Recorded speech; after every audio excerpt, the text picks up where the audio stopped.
The Boarded Window by Ambrose Bierce. Read by Steve Parker.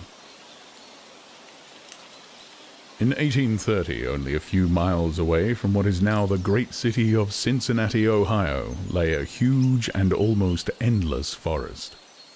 The area had a few settlements established by people of the frontier. Many of them had already left the area for settlements further to the west, but among those remaining was a man who had been one of the first people to arrive there. He lived alone in a house of logs surrounded on all sides by the great forest. He seemed a part of the darkness and silence of the forest, for no one had ever known him to smile or speak an unnecessary word. His simple needs were supplied by selling or trading the skins of wild animals in the town. His little log house had a single door. Directly opposite was a window. The window was boarded up. No one could remember a time when it was not, and no one knew why it had been closed. It surely was not because of the man's dislike of light and air. Sometimes you could see the man lying in the sun on his doorstep.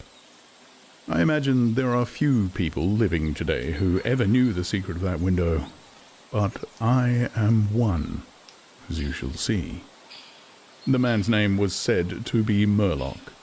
He appeared to be 70 years old, but he was really 50. Something other than years had caused his aging. His hair and long, full beard were white. His grey, lifeless eyes were sunken. His face was wrinkled. He was tall and thin, with drooping shoulders, like someone with many problems. I never saw him. These details I learned from my grandfather. He told me the man's story when I was a boy. He had known him when living nearby in that early day. One day, Murlock was found in his cabin, dead. It was not a time and place for medical examiners and newspapers. I suppose it was agreed that he had died from natural causes, or I should have been told and should remember. I know only that the body was buried near the cabin, near to the burial place of his wife. She had died so many years before him that local tradition noted very little of her existence. That closes the final part of this true story, except for the incident that followed many years later. With a fearless spirit, I went to the place and got close enough to the ruined cabin to throw a stone against it. I ran away to avoid the ghost, which every well-informed boy in the area knew haunted the spot. But there is an earlier part to this story supplied by my grandfather. When Murlock built his cabin, he was young and strong and full of hope. He began the hard work of creating a farm. He kept a rifle, for hunting to support himself. He had married a young woman, in all ways worthy of his honest love and loyalty. She shared the dangers of life with a willing spirit and a light heart. There is no known record of her name or details about her. They loved each other and were happy. One day, Murlock returned from hunting in a deep part of the forest. He found his wife sick with fever and confusion. There was no doctor or neighbor within miles. She was in no condition to be left alone while he went to find help. So Murlock tried to take care of his wife and return her to good health. But at the end of the third day, she fell into unconsciousness and died. From what we know about a man like Murlock, we may try to imagine some of the details of the story told by my grandfather. When he was sure she was dead, Murlock had sense enough to remember that the dead must be prepared for burial. He made a mistake now and again while performing this special duty. He did certain things wrong, and others which he did correctly were done over and over again. He was surprised that he did not cry, surprised and a little ashamed. Surely it is unkind not to cry for the dead. "Tomorrow," he said out loud, "I shall have to make the coffin and dig the grave. And then I shall miss her when she is no longer in sight. But now, she is dead, of course, but it is all right. It must be all right, somehow. Things cannot be as bad as they seem." He stood over the body of his wife in the disappearing light. He fixed the hair and made finishing touches to the rest.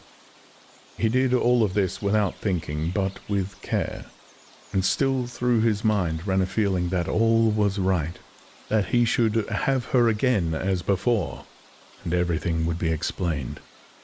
Murloc had no experience in deep sadness. His heart could not contain it all.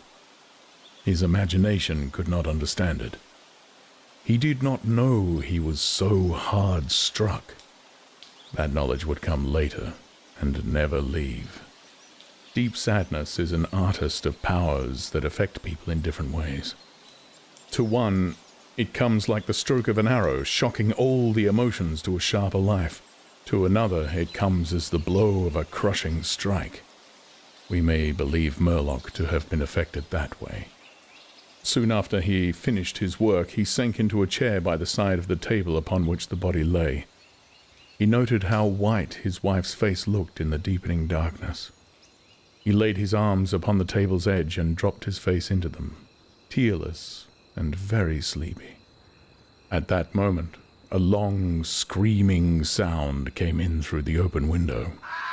It was like the cry of a lost child in the far deep of the darkening forest, but the man did not move. He heard that unearthly cry upon his failing sense again and nearer than before. Maybe it was a wild animal, or maybe it was a dream, for Murloc was asleep. Some hours later he awoke, lifted his head from his arms and listened closely. He knew not why. There, in the black darkness by the side of the body, he remembered everything without a shock. He strained his eyes to see he knew not what. His senses were all alert. His breath was suspended. His blood was still, as if to assist the silence. Who, what, had awakened him, and where was it? Suddenly the table shook under his arms. At the same time he heard, or imagined he heard, a light, soft step, and then another. The sounds were as bare feet walking upon the floor. He was afraid, beyond the power to cry out or move.